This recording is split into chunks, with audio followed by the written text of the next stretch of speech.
चलिए बच्चों, आज हम लोग सारणिक के गुण यानी प्रॉपर्टीज ऑफ डिटर्मिनेंट्स इसके विषय में बात करेंगे, कैसे इसका प्रसार होता है ना, और सारणिक और मैट्रिक्स जो है आपकी उसमें क्या डिफरेंस होता है, तो उसके विषय में आज हम बात करने वाले हैं।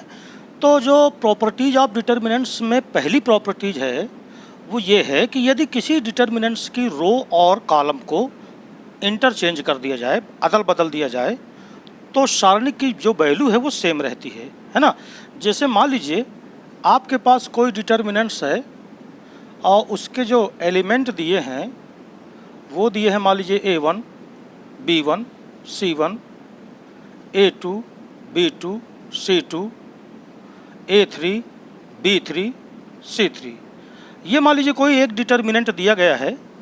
तो कह रहा है, पहली प्रॉपर्टी जो इसकी है वो ये कह रही है कि यदि तुम चाहो तो किसी रो को तुम कॉलम में चेंज कर दो, यानी जो इसमें रो लिखी हुई हैं उनको यदि आप कॉलम में चेंज कर दो तो कोई भी प्रभाव नहीं पड़ेगा वैल्यू पर। यानी कि तुम इसे चाहो तो इसे तुम ऐसे भी लिख सकते हो A1, A2, A3, है ना। यहाँ हो गया B1, B2, B3 और ये हो गया C1, C2 और ये C3। तो कह रहा है कि अगर पंक्तियों को स्तंभों में बदल दें, यानी रो को बदल दें कॉलम में और कॉलम को बदल दें रो में, तो कोई भी वैल्यू पर प्रभाव नहीं पड़ेगा, यानी डिटर्मिनेंट्स की जो वैल्यू होगी वो बिल्कुल सेम होगी। राइट है ना। अगर आप इसको समझने के लिए देखें तो जैसे मान लीजिए हम इसका प्रसार कर रहे हैं A1, B1, C1, A2, B2, C2, A3, B3, C3। मान लीजिए अभी जो इसकी रो है वो A1, B1, C1, A2, B2, C2 और A3, B3, C3, ये मान लीजिए इसकी रो हैं। तो अगर इसको एक्सपेंड किया जाए, इसको प्रसार किया जाए, तो प्रसार करने में आप जानते हो कि चलो हम पहली रो के सापेक्ष इसका प्रसार करते हैं, ठीक है ना।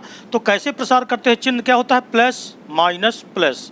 तो आपने कहा A1 राइट है। इसके बाद देखो प्रसार का जो तरीका था वो मैं आपको पहले बता चुका हूँ कि आप जिस रो का एलिमेंट ले रहे हो उस रो और उस कॉलम दोनों को आप छोड़ दो, है ना। तो आपने ये छोड़ा, पहली रो और पहला कॉलम छोड़ा, तो आया B2, C3 और माइनस B3, C2, ये आया। अब इसके बाद दूसरे एलिमेंट पे जाएंगे पहली रो के, तो यहाँ पर जो चिन्ह आएगा वो माइनस का आएगा। अब आपने लिखा यहाँ B1 राइट। तो अब आपको दूसरा कॉलम पहली रो छोड़ना होगा, तो A2, C3 ये आया, तो A2, C3 और माइनस में आया A3, C2, तो ये आ गया A3, C2। बात समझ में आ गई। फिर इसके बाद आप C1 को लोगे तो चिन्ह तो प्लस का ही आ जाएगा, यानी प्लस C आ गया 1, राइट है ना। तो अब आप तीसरा कॉलम और पहली रो छोड़ोगे तो A2, B3 यहाँ पर आया A2, B3 और माइनस में आएगा A3, B2, ये देखिए। तो ये इसका एक्सपेंशन हुआ पहली रो के सापेक्ष। अब जैसे मान लीजिए हमने कहा कि आप इंटरचेंज करो रो और कॉलम को, तो अब देखिए ये इंटरचेंज मैंने किया था, तो ये बन गया A1, A2, A3, B1, B2, B3, C1, C2, C3। और इसको हम एक्सपेंड करते हैं। आप जानते हो एक्सपेंड करने के बहुत से तरीके होते हैं। आप चाहो तो किसी कॉलम के अबाउट कर सकते हो या किसी आप रो के अबाउट कर सकते हो, कोई फ़र्क नहीं पड़ता। एक्सपेंड करने के तरीके आपको बताया जा चुका है। तो देखिए अगर मैं यहाँ पर कॉलम के अबाउट करता हूँ, जैसे कॉलम है पहला वाला ये है, तो चिन्ह क्या होगा देखो, प्लस माइनस प्लस। तो अब जैसे हमने शुरुआत किया पहले एलिमेंट से, तो A1, तो देखो ये कॉलम छोड़ो ये रो छोड़ो, तो B2, C3 आया, ये देखो B2, C3 है ना, और माइनस आया B3, C2, ये हो गया। फिर यहाँ पर देखिए प्लस के बाद क्या आएगा, माइनस, तो माइनस रखा और यहाँ रखा B1। अब देखो ये आपको रो छोड़ना है और ये कॉलम छोड़ना है, तो A2, C3 आएगा, तो A2, C3 और माइनस यहाँ से क्या आएगा, A3, C2, तो माइनस आया A3, C2। इसके बाद प्लस का चिन्ह आएगा और ये C1 है तो यहाँ C1 लिख दिया। अब जब तुम C1 के सापेक्ष स्पेंड करोगे तो देखो ये हटा और ये हट गया, तो A2B3, तो ये आ गया A2B3 माइनस, यहाँ से क्या आएगा देखो जरा, A2B3 आया और माइनस यहाँ से A3B2, तो माइनस यहाँ से आया A3B2। तो देख लो दोनों प्रॉपर्टीज़, और दोनों प्रॉपर्टीज़ में आप एक पहली प्रॉपर्टीज़ में देखो जरा कि यदि हम रो को कॉलम में इंटरचेंज करते हैं, जितनी भी पंक्तियां हैं उन्हें स्तंभों में चेंज कर देते हैं, और जो स्तंभ है उन्हें पंक्तियों में चेंज कर देते हैं, तो देख लीजिए डिटर्मिनेंट की वैल्यू पर कोई प्रभाव नहीं पड़ा, जो पहले आया था वही बिल्कुल बाद में आया, राइट है ना।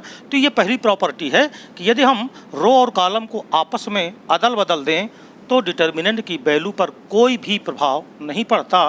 तो ये हो गई प्रॉपर्टी नंबर 1। अब देखिए जो प्रॉपर्टी नंबर 1, देखिए अब बुक के हिसाब से प्रॉपर्टी में नंबर अलग अलग पड़े हैं, कोई ज़रूरत नहीं है कि आप प्रॉपर्टी नंबर 2 को 2 नंबर पर ही बोलो, 3 नंबर पर ही बोलो 3 को, ऐसा कुछ नहीं है। आपको प्रॉपर्टी आनी चाहिए, प्रॉपर्टी का मेंशन क्या है ये आपको पता होना चाहिए। अब ये क्रमांक से कोई भी प्रभाव नहीं पड़ता। तो देखिए दूसरी प्रॉपर्टी जो यहाँ पर है किताब के हिसाब से, वो दी गई है कि जब आप किन्हीं 2 रो को और 2 कॉलम को इंटरचेंज करते हो तो डिटर्मिनेंट की वैल्यू पर तो कोई प्रभाव नहीं पड़ता, बट उनका जो साइन है यानी चिन्ह है वो चेंज हो जाता है, यानी प्लस है तो वो माइनस हो जाएगा और माइनस है तो वो प्लस हो जाएगा। कैसे? जो दूसरी नंबर की प्रॉपर्टी है कि यदि हम किन्हीं 2 रो को आपस में अदल बदल दें। कैसे? देखिए जैसे मान लीजिए हमारे पास लिखा हुआ है A1 B1 C1, यहाँ है A2 B2 C2, और ये है A3 B3 और C3। ये एक डिटर्मिनेंट है हमारे पास, राइट है ना। तो यदि हम करें क्या कि ये बदल दें, इसको जो पहली रो है उसको दूसरी रो बना दें और दूसरी रो को पहली रो बना दें, यानी A2 B2 और ये C2, ये जो दूसरी रो है ये पहली रो बन गई। यहाँ हो गया A1 B1 C1 और जो तीसरी रो है वो A3 B3 C3, राइट है ना। तो हमने क्या किया कि पहली रो को दूसरी रो में बदल दिया और जो दूसरी रो है उसको पहली रो में बदल दिया, तो जो डिटर्मिनेंट की वैल्यू अब आएगी वो ये वैल्यू तो सेम ही रहेगी, यानी ये माइनस हो जाएगी, यानी ये जो डिटर्मिनेंट है ये माइनस में बदल जाएगा, राइट है ना। तो दूसरी प्रॉपर्टी ये है कि यदि हम, अब देखो जो प्रॉपर्टी रो में लगेगी वही कॉलम में लगेगी। जैसे मैट्रिक्स में आपने पढ़ा था रो एलिमेंट्री कॉलम, तो उसमें रो में ही होता था, है ना, और जो कॉलम था वो कॉलम का कॉलम में ही यूज करते थे। जबकि डिटर्मिनेंट में ऐसा नहीं है, आप चाहो तो रो भी लगा दो कॉलम भी लगा दो, दोनों प्रॉपर्टी एक साथ लगा सकते हो। तो यहाँ पर जो प्रॉपर्टी रो में काम करती है वही कॉलम में काम करेगी। तो चाहे आप ये कहो कि 2 रो आपस में बदल देने पर साइन बदल जाता है, प्लस है तो माइनस हो जाता है और माइनस है तो प्लस हो जाता है, तो इसी प्रकार आप ये भी कह सकते हो तो 2 कॉलम को अगर हम आपस में इंटरचेंज कर दें तो वैल्यू पर डिटर्मिनेंट की कोई प्रभाव नहीं पड़ता, लेकिन जो उसका साइन है, जो उसका चिन्ह है वो बदल जाता है। अब इसके बाद जो तीसरी प्रॉपर्टी है वो लिखा हुआ है, इफ़ एनी 2 रो और column of a determinant are identical then the value of determinant is 0। देखिए तीसरी प्रॉपर्टी ये कह रहा है कि यदि किसी डिटर्मिनेंट में कोई 2 रो अथवा 2 कॉलम, उनके जो एलिमेंट हैं वो आइडेंटिकल हों, आइडेंटिकल का मतलब सेम हो बिल्कुल, तो फिर डिटर्मिनेंट की जो वैल्यू होती है वो होती है 0। कैसे? देखिए जैसे मान लीजिए डिटर्मिनेंट है हमारे पास और ये लिखा हुआ है A1 B1 C1, दूसरा है A2 B2 C2, फिर है A3 B3 C3। तो ये डिटर्मिनेंट में आप देख रहे हो कि पहली रो, दूसरी रो, तीसरी रो ये सब अलग अलग हैं, इनके एलिमेंट जो हैं वो अलग अलग हैं। वो कह रहा है कि यदि आप पहली रो और दूसरी रो इसके एलिमेंट अगर आप सेम पा जाएं, जैसे पहली रो में A1 B1 C1 है और दूसरी रो में भी A1 B1 और C1 है, तो कहता है इस डिटर्मिनेंट की जो वैल्यू होती है वो क्या होती है? 0 होती है। बात समझ में आ गई ना। अब देखो अगर इसको अब समझोगे यार ऐसा होता क्यों है, तो ऐसा इसलिए होता है कि देखो मेरी बात ध्यान से सुनो। जैसे ये डिटर्मिनेंट लिखा था A1 B1 C1, यहाँ है A1 B1 C1 और यहाँ था A3 B3 और ये था C3। हम अभी इसके पहले जो एक प्रॉपर्टी पढ़े हैं कि यदि किसी डिटर्मिनेंट की दो रो को चेंज करो, दो रो को चेंज कर दो तो उसका जो चिन्ह है वो बदल जाता है। अब जैसे ये डिटर्मिनेंट है, अब मैंने कहा कि चलो भाई हम इसकी दो रो को चेंज करते हैं, यानी पहली को दूसरी बनाते हैं और दूसरी को पहली बनाते हैं। तो देखो पहली वाली दूसरी में जाएगी, दूसरी वाली पहले में लिखेंगे, लेकिन जब दोनों सेम हैं तो ये जो दूसरी वाली है वो भी A1 B1 C1 है, और जो पहली वाली थी वो दूसरी में आई मगर वो भी वही है बिल्कुल सेम, ये देखिए, और लास्ट वाली A3 B3 और C3। तो अगर मैंने इन दोनों रो को पहली और दूसरी को इंटरचेंज किया तो बताओ ये जो डेल्टा था यानी जो डिटर्मिनेंट था वो माइनस में हो जाएगा कि नहीं हो जाएगा? यानी ये जो डेल्टा है अब ये चिन्ह में काहे का हो गया? माइनस का हो गया। तो अगर मैं इन दोनों को जोड़ दूं यानी डेल्टा में मैं प्लस माइनस डेल्टा करूंगा तो बताओ क्या आएगा? जीरो आएगा, राइट? या तुम ऐसे समझो कि अगर ये डेल्टा था तो ये डेल्टा और चिन्ह बदलने के पास ये माइनस डेल्टा बन गया, और अगर इस माइनस डेल्टा को मैं इधर ले आऊं तो 2 डेल्टा बराबर 0, तो डेल्टा बराबर क्या आ गया? 0, यानी जो डिटर्मिनेंट है उसकी जो वैल्यू हो जाएगी वो 0 हो जाएगी। तो ये जो प्रॉपर्टी थी ये तीसरे नंबर की प्रॉपर्टी थी, है ना, किताब के हिसाब से तीसरे नंबर में है, मगर आप बिल्कुल चिंता न करें, आपको केवल इतना जानना है कि यदि हम देख पाते हैं किसी डिटर्मिनेंट में कि कोई दो रो या दो कॉलम, जो रो में वही कॉलम में नियम है, तो अगर किन्हीं दो रो या दो कॉलम की जो एलिमेंट हैं वो आइडेंटिकल हैं, सर्वसम हैं, बिल्कुल एक समान हैं, तो आप तुरंत समझ जाना कि उस डिटर्मिनेंट की जो वैल्यू होगी वो किसके बराबर होगी? 0 के बराबर होगी। अब हम देखते हैं इसकी चौथी प्रॉपर्टी क्या है। अच्छा, एक प्रॉपर्टी अगर किताब में आपको मिलती है तो ठीक, नहीं मिलती तो ठीक। आप ये जानिएगा कि अगर किसी डिटर्मिनेंट की एक रो, किसी भी एक रो या एक कॉलम के सारे एलिमेंट अगर आपको 0 मिल जाएं तो पूरी जो डिटर्मिनेंट है उसकी जो वैल्यू हो जाएगी वो क्या हो जाएगी? 0। फिर से सुन लीजिए, किसी डिटर्मिनेंट में किसी रो के सारे एलिमेंट या किसी कॉलम के सारे एलिमेंट अगर वो शून्य हैं यानी 0 हैं तो वो पूरी डिटर्मिनेंट की जो वैल्यू होगी वो क्या हो जाएगी? 0 हो जाएगी। अब इसके बाद जो अगली प्रॉपर्टी है वो है if each element of a row or a column are determinant of a determinant is multiplied by a constant k, then the determinant will be k times of original determinants। यानी मेरे कहने का मतलब ये है, देखो जो इसकी अगली प्रॉपर्टी है, प्रॉपर्टी नंबर चौथी होगी ये, अगर कोई डिटर्मिनेंट है और अगर उसकी किसी रो या किसी कॉलम में तुम किसी एक कांस्टेंट वैल्यू से मल्टीप्लाई कर दो। देखो जरा, एक डिटर्मिनेंट यहाँ पर है मेरे पास और वो है A1 B1 C1, ये है A2 B2 C2 और ये है A3 B3 और C3, है ना, ये इसके एलिमेंट यहाँ पर हैं ये। अब अगर हम एक काम करें कि इस डिटर्मिनेंट में जो लिखा हुआ है, देखो जरा, ये अगर मैं कर दूं KA1 KB1 KC1 A2 B2 C2 A3 B3 C3, तो जब तुम इसमें K से मल्टीप्लाई कर रहे हो, एक कांस्टेंट वैल्यू है K से तुमने पहली रो में मल्टीप्लाई किया तो ये डिटर्मिनेंट हो जाएगा K टाइम्स, यानी कै गुना हो जाएगा? K गुना, राइट है ना? बात समझ में आ गई ना?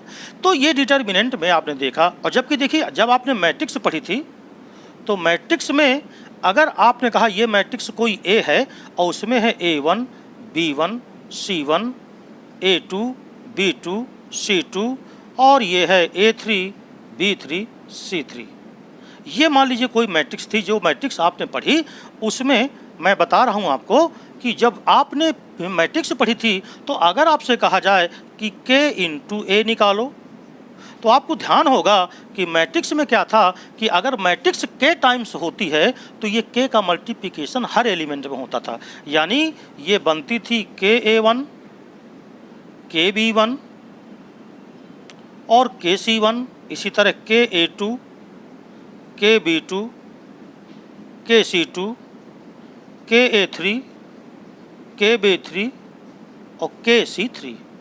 तो आपने देखा था कि जो मैट्रिक्स में अगर हम किसी भी एक अचर राशि से मल्टीप्लाई करते हैं, गुणा करते हैं, तो वो गुणनफल हर एलिमेंट में होता था, लेकिन डिटर्मिनेंट में नहीं है ऐसा। डिटर्मिनेंट में अगर ये डिटर्मिनेंट होता और इसमें भी सब में k होता और इसमें भी सब में k मल्टीप्लाई होता तो ये k क्यूब गुना हो जाता। तो ये डिफरेंस है मैट्रिक्स में और डिटर्मिनेंट में कि अगर डिटर्मिनेंट में किसी एक रो, अच्छा एक रो कहा तो अगर एक कॉलम में भी होता तब भी ये कै गुना हो जाता, k गुना। तो ये इसकी प्रॉपर्टी नंबर कौन सी है? 4 है।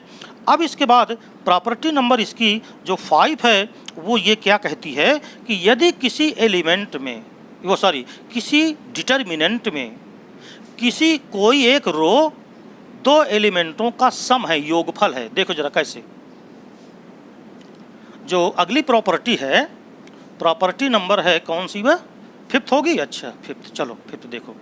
तो 5th प्रॉपर्टी क्या है? जैसे सुनिएगा ध्यान से बिल्कुल, तो ये भी इसका भी यूज होता है। 3x3 आपके कोर्स में है तो 3x3 ही ज़्यादातर प्रयोग होती है, लेकिन मैं 4x4 के भी कुछ क्वेश्चन आपको बताऊंगा कंपटीशन के हिसाब से। तो देखो भाई, जैसे मान लीजिए एक डिटर्मिनेंट हमारे पास है और वो है A1 B1 C1 A2 B2 C2 A3 B3 और C3, ये एक डिटर्मिनेंट है। अब सपोज दैट कि इसका ये जो पहला कॉलम है ये कुछ इस तरह हो जाए, देखना प्लस के, चाहे ऐसे कर लो, अल्फा प्लस बीटा और प्लस गामा। यानी एक डिटर्मिनेंट हमारे पास है जिसके जो पहला कॉलम है उसमें आप देखो दो एलिमेंट योगफल में लिखे हैं, सम में लिखे हुए हैं। तो इस डिटर्मिनेंट को हम दो डिटर्मिनेंट में लिख सकते हैं। यानी एक डिटर्मिनेंट को हम तोड़ करके दो डिटर्मिनेंट में बना सकते हैं। कैसे? यानी हम इसको ऐसे लिख सकते हैं A1 A2 A3 पहला कॉलम, फिर है B1 B2 B3, फिर है C1 C2 और C3। एक तो डिटर्मिनेंट ये बन जाएगी और एक डिटर्मिनेंट आप प्लस करके ये बना सकते हो, क्या? Alpha beta gamma B1 B2 B3 C1 C2 C3।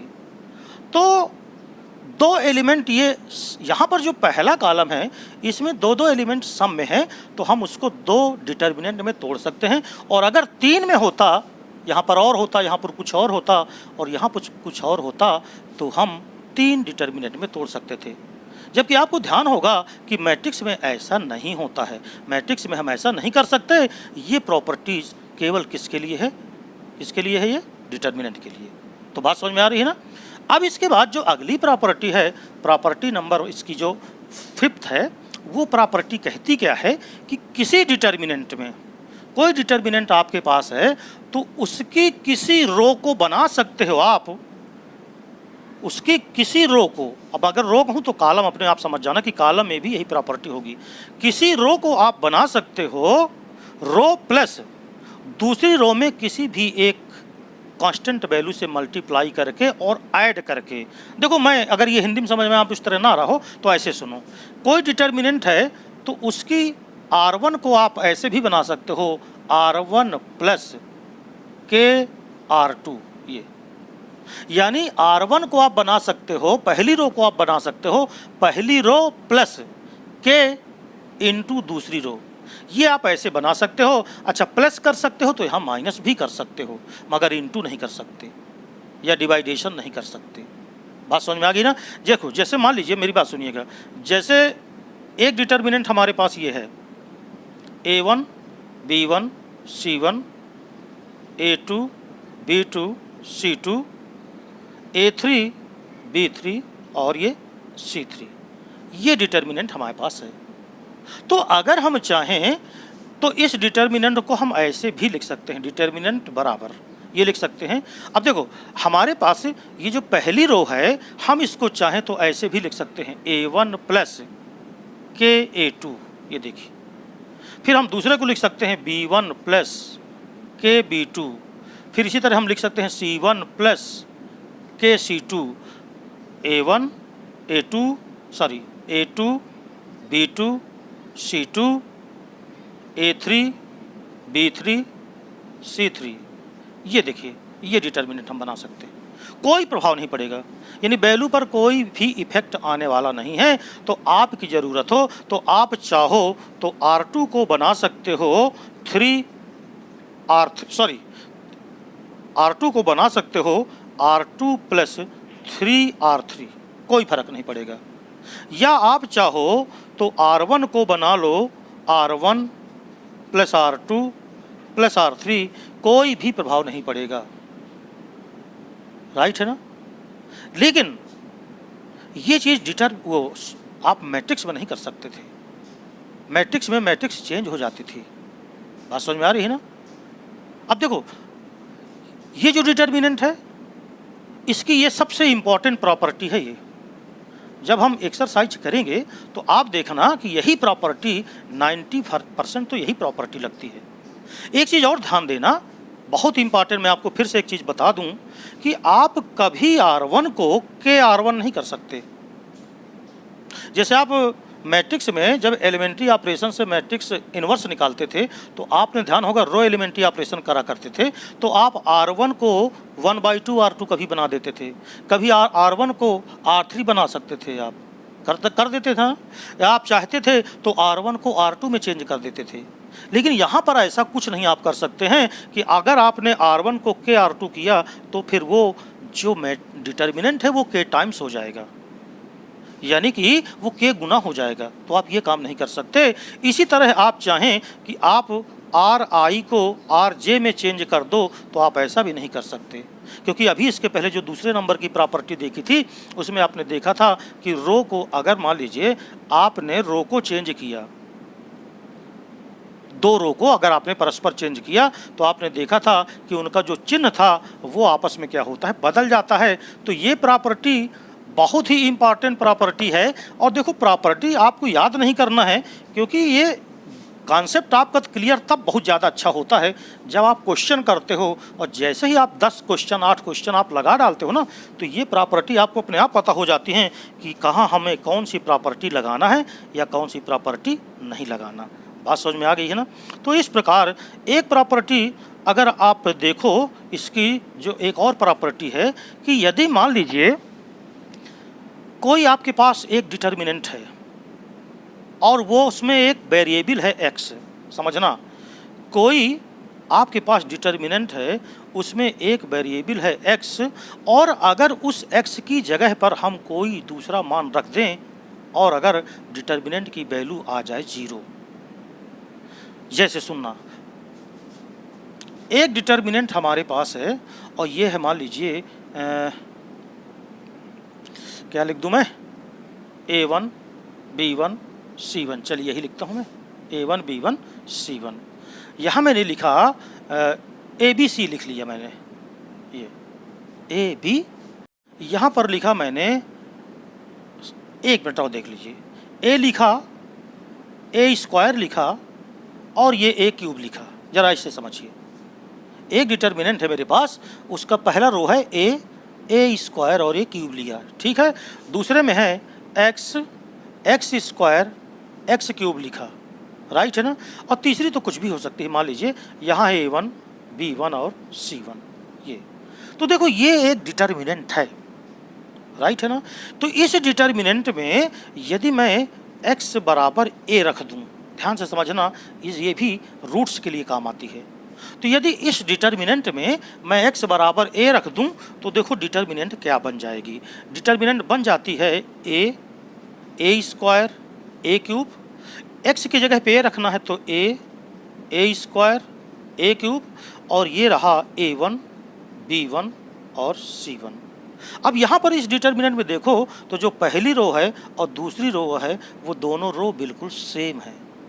तो जब हम देख रहे हैं कि दोनों रो बिल्कुल सेम हैं तो इसका मतलब डिटर्मिनेंट की वैल्यू क्या आ जाएगी, 0, क्योंकि ये प्रॉपर्टी थी कि यदि किसी डिटर्मिनेंट में 2 रो या 2 कॉलम, क्योंकि मैं अगर रो के लिए बता रहा हूं तो कॉलम के लिए आप खुद समझ जाओ कि कॉलम में भी यही यूज होगा। तो फिर अगर 2 रो सेम हैं तो 2 रो सेम होने पर जो डिटर्मिनेंट की वैल्यू होती है वो 0 के बराबर हो जाती है। तो यहाँ पर देखिए x = a रखने पर हमने देखा कि डिटर्मिनेंट की वैल्यू 0 हो गई, तो आप कहोगे इसलिए x = a डिटर्मिनेंट का एक रूट है, ये ऐसे सवाल आ जाते हैं। तो यदि सुनो, यदि किसी वेरिएबल यानी चर के स्थान पर, डिटर्मिनेंट में किसी वेरिएबल के स्थान पर अगर कोई कांस्टेंट वैल्यू रख देते हैं और उस कांस्टेंट वैल्यू को रखने पर डिटर्मिनेंट की वैल्यू 0 आ जाती है, तो हम कहा करते हैं कि x बराबर वो कांस्टेंट, जैसे यहाँ पर a है, वो कांस्टेंट उस डिटर्मिनेंट का एक रूट कहलाता है। तो ये मेन प्रॉपर्टी है जो मैंने तुम्हें अभी बताया। अब देखो, जब तुम डिटर्मिनेंट के क्वेश्चन को हल करना तो कुछ विशेष चीज़ों का ध्यान देना, जिससे आप डिटर्मिनेंट के क्वेश्चन आराम से कर पाओगे। पहली चीज़ तो आप ये ध्यान देना कि प्रयास ये करना कि डिटर्मिनेंट को जब तुम लगाओ तो उसके जितने ज़्यादा से ज़्यादा एलिमेंट 0 हो सकें। प्रयास करना कि जितने ज़्यादा से ज़्यादा एलिमेंट 0 हो सकें तो 0 लाने का प्रयास करना। अगर एलिमेंट सपोज दैट 0 नहीं आ रहे तो प्रयास ये करना कि एलिमेंट 2 रो या 2 कॉलम के आइडेंटिकल हो जाएं, जैसे प्रूव करने वाले क्वेश्चन होते हैं, है ना। तो उनमें आप प्रयास करना कि अगर 0 प्रूव करना है तो 0 प्रूव करने के लिए आपको प्रयास ये करना है कि क्या ऐसा तो नहीं है कि 2 हमारे पास जो रो हैं डिटर्मिनेंट के वो आइडेंटिकल हो रहे हैं, या जो 2 कॉलम हैं वो आइडेंटिकल हो रहे हैं। एग्जाम्पल मैं एक उदाहरण के तौर पर देखिएगा ज़रा। जैसे एक क्वेश्चन है यहाँ पर और वो दिया क्या है, वो दिया है x + y यहाँ पर है, फिर यहाँ लिखा है y + z, ठीक है, और फिर यहाँ पर दिया है z + x, ये दिया है। नीचे दिया है z x y, ये देखिए यहाँ z है, यहाँ x है और यहाँ y है, और यहाँ 1 है, यहाँ 1 है, यहाँ 1 है, राइट है। और कहता है प्रूव दैट 0, यानी तुम्हें इस डिटर्मिनेंट की जो वैल्यू है उसको तुम्हें 0 के बराबर सिद्ध करना है, राइट है ना। तो देखो, सबसे पहले तो आप ये सोचो दिमाग से, विदाउट एक्सपेंडिंग, क्योंकि ये क्वेश्चन जब आएंगे तो वो कहेगा कि विदाउट एक्सपेंडिंग, यानी बिना किसी प्रसार के आप इसे सिद्ध करिए। तो जब आप इसमें प्रॉपर्टीज़ लगाओगे तो प्रॉपर्टीज़ में आपको सबसे ज़्यादा दिमाग का इस्तेमाल करना है। दिमाग का इस्तेमाल कैसे करना है कि यहाँ 1 1 1 है, अगर 1 1 1 ही आ जाए दूसरी कोई रो तो 0 आ जाएगा। फिर यह सोचो इस ऐसे कि यार यहाँ पर z है, यहाँ पर x है, यहाँ पर y है, तो अगर कोई रो बन जाए z x y तो भी 0 आ सकता है। बात समझ में आ रही है ना। तो देखो, इसमें अगर आप एक काम करो, जैसे आप ये डिटर्मिनेंट इसको हल करने जा रहे हो, तो देखो ये जो z है अगर इसमें जोड़े हम तो x + y + z होगा, और अगर इस x को हम इसमें जोड़ें तो ये भी x + y + z हो जाएगा, और अगर इस y को यहाँ जोड़ें तो ये भी x + y + z हो जाएगा। यानी कहने का मतलब ये है कि अगर हम इसमें ये प्रॉपर्टी लगाएं, और प्रॉपर्टी हमने बनाया R1 को बनाया R1 + R2, और ये अभी मैं इसके पहले जब प्रॉपर्टी बता रहा था कि सबसे इंपॉर्टेंट प्रॉपर्टी तो यही है कि हम R1 को लिख सकते हैं R1 + 2R2, R1 + 3R3 या -R3, है ना। तो ये प्रॉपर्टी का यूज कर सकते हैं, किसी भी कांस्टेंट वैल्यू का गुणा करके भी जोड़ सकते थे। तो यहाँ पर हमने देखा कि अगर हम R1 को बनाते हैं R1 + R2 तो हमारे पास यहाँ बनता है x + y + z, दूसरा भी आता है x + y + z, और तीसरा भी आता है x + y + z, ये आएगा, राइट है ना। अब देखिए, ये रहा z, ये है x, ये है y, ये 1 है, ये 1 है और ये 1 है। आपने देखा था कि यदि किसी भी डिटर्मिनेंट की किसी एक रो में हम एक ही एलिमेंट से मल्टीप्लाई कर दें तो पूरी डिटर्मिनेंट ही उतने टाइम्स हो जाती थी, उतने गुना हो जाती थी। तो यहाँ पर देखो, अगर हम चाहें तो पूरी एक रो से x y z बिल्कुल सेम है, तो हम इस सेम एलिमेंट को हमने बाहर कॉमन निकाल लिया ऐसे। तो जब कॉमन निकाला तो यहाँ बचा 1 1 1, राइट है। ये देखिए, यहाँ है z x y और ये है 1 1 1। अब आप देख रहे हो कि जो पहली फर्स्ट रो और जो थर्ड रो है उनके सभी एलिमेंट बिल्कुल सेम आ गए। तो इसका मतलब ये हो गया कि ये जो डिटर्मिनेंट है वो किसके बराबर होगा, 0 के बराबर होगा। तो इस प्रकार आप चाहो तो ये क्वेश्चन बड़े आराम से इस तरह के क्वेश्चन लगा सकते हो। तो आज मैंने एक एग्जाम्पल के तौर पे आपको बता दिया, और प्रॉपर्टी का यूज, इसका कॉन्सेप्ट आपको तब समझ में आएगा जब हम इसके क्वेश्चन करवाएंगे। तो अब हम नेक्स्ट दिन यानी अगली जब वीडियो बनाएंगे या अगली बार जब हम आपके पास आएंगे तो हम इसके एक्सरसाइज करवाएंगे। बहुत अच्छे अच्छे प्रश्न करवाएंगे जिससे आपको कॉन्सेप्ट क्लियर हो। देखिए एनसीईआरटी तो हमें लगाना ही लगाना है, लेकिन एनसीईआरटी के अतिरिक्त हमें कुछ विशेष क्वेश्चन भी करने होंगे। जैसे कभी कभी ऐसे भी क्वेश्चन बोर्ड में आ जाते हैं, परीक्षा में आ जाते हैं, जो बुक से बाहर के होते हैं। इसलिए तो हमें तो पूरा इसका कॉन्सेप्ट क्लियर करना है, ना कि हमारा मकसद है एक्सरसाइज हल होना। क्योंकि जब हमें कॉन्सेप्ट हमारा क्लियर हो जाएगा तो एक्सरसाइज तो हमें वैसे भी आ जाएगी, राइट है ना। तो चलिए आज हम यहीं तक करते हैं, और अगर आपको ये वीडियो पसंद आया हो तो इसको लाइक करिएगा, शेयर करिएगा, और अगर चैनल सब्सक्राइब नहीं किया है तो मेरा चैनल ज़रूर सब्सक्राइब कर लीजिएगा। थैंक यू, नमस्ते।